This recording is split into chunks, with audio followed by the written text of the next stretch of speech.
What's good with y'all, man? Hey, you already know if you're new to the channel, make sure you hit that like, drop that sub, turn on them notice, because we do a video daily. So our boy Zack Snyder got on the Joe Rogan podcast, and we're going to address a couple things, man. So the first thing we're addressing is he talks about Batman killing. So let's go ahead and jump into this reaction.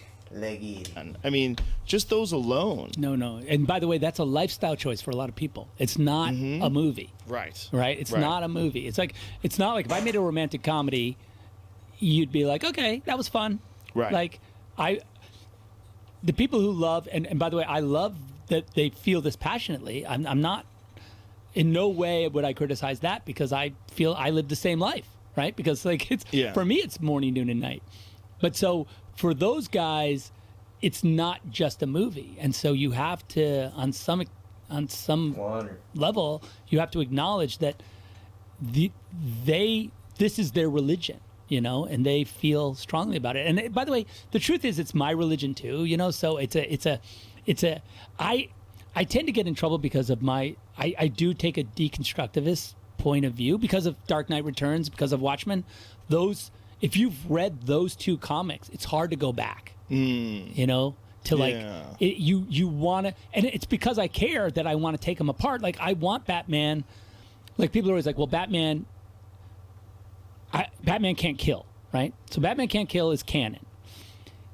And I'm like, okay, well, the first thing I want to do when you say that pull those comics out. is I want to see what happens. And they go like, well, don't put him in a situation where he has to kill someone. I'm like, well, that's just like you're protecting your God in a weird way, right? You're making your God irrelevant if he can't be in that situation. He has to now deal with that. Yeah. If he does do that, what does that mean? What does it tell you about? Does he stand up to it? Can he survive that? Yep. Right? As a God, as your God, can Batman survive that? I never thought that was canon, that Batman can't kill. But well, for a lot of people, it is. It seems ridiculous given the circumstances in which he operates. Yeah, well.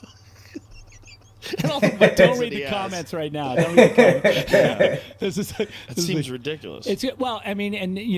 There's this huge so in Dark Knight Returns, there's a scene where, and I copied it kind of in Batman vs. Superman, where he grabs the M60, he busts through the wall, and he grabs the M60, and he's like, the guy's like, in the comic book, he's like got this kid, the mutant has this kid with a gun to his head, and he's like, I'll kill him, I swear I'll do it. And Batman says, I believe you. And he shoots him straight in the head, because it's like a no-win scenario. It's like the Kobayashi Maru of, the Kobayashi Maru is that, in Star Trek, it's that test they put Kirk through where there's a no-win, right? Because they want to see how you'll react, right? So they say, okay, we're gonna make a scenario, a test scenario where you don't win, where there's no way to win. And in that situation, we find out what you would do in a no-win situation, because if you're going to be the commander of this spaceship, you're going to be in situations where it's life or death, and especially when there's no tricking it, right? There's no tricking death in this case. And the famous thing with Captain Kirk is he went and hacked the machine and made it so there was a solution. Yeah. And so that was his response to the no-win situation, was create a scenario where he wins, which is cool, which is a cool character, that's a cool character move. But that's kind of how I felt. That's what they would say, don't do that to Batman. Don't put him in a no-win situation, because we don't want to see him lose. Like, we can't see him lose. He has to maintain this godlike status. And that's what the cool thing about Frank Miller. Frank Miller said, fuck it. I want to see realism. If a guy, so you're saying to me that I've got a gun to this kid's head, you're Batman. There's no move. There's no trick. There's no throwing the batarang. There's no a dust ball to distract me. Like, I've just got to pull the trigger and I kill this kid. So you're saying in that scenario, what's Batman supposed to do? Right? Right. Yeah, he's going to lay down his gun. What's he going to do? Like, it's real life. The guy says to him, it's realism. I'll do it. I swear it. I believe you is perfect. Yeah, I believe you. And I believe you.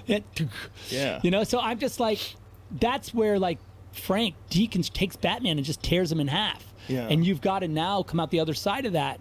And Batman is still the hero.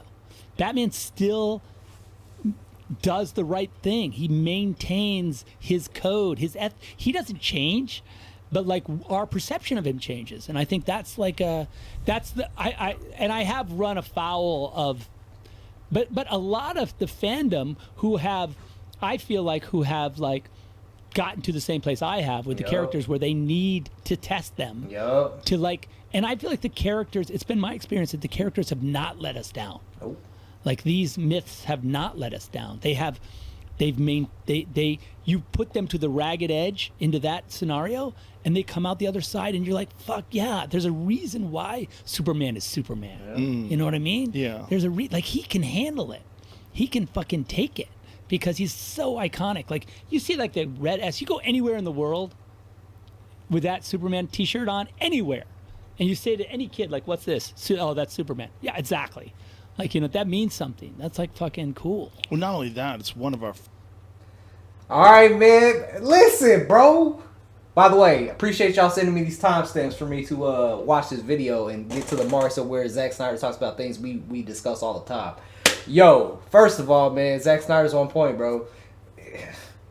It's the same thing with Man of Steel. What's Superman supposed to do? He's supposed to let Zod kill the kid in the family? Like, come on, bro. Like, it's realism. Like, that's the one thing I love with Zack Snyder's movies. Even Deborah Snyder said it. She said we wanted to make these movies towards real life, to where we feel it as people. They wanted to put it more grounded towards us so we can feel it and understand it. Clearly, a lot of y'all ain't understand it because y'all, I wouldn't say a lot of y'all, but, you know, y'all get what I'm saying. But whatever, man. But Zack Snyder's on point, bro. It's like, people who don't read comics don't know a thing. Like, they literally don't know a thing. So I'm glad Zack addressed this on Joe Rogan because I always understood where Zack was going for. I'm the biggest Batman fan, bro. Look in the room. I'm about to have my Batman prop suit up here after I get me a mannequin order. Like, I literally have every Batman movie on DVD, Blu-ray, whatever you want to call it. I can go on about all the Batman things I had, bro. I understood what Zack was doing, and I'm glad he did it because he tested the waters, and I'm glad he did. He gave us something we never gotten before, and I loved it. So we're going to get to the rest of these videos that time-stamped in my email from y'all sending me. This was the first one. He was addressing Batman killing. But I'm going to catch you guys in the next video, man. 100,000 subscribers is grind time. Let's get it.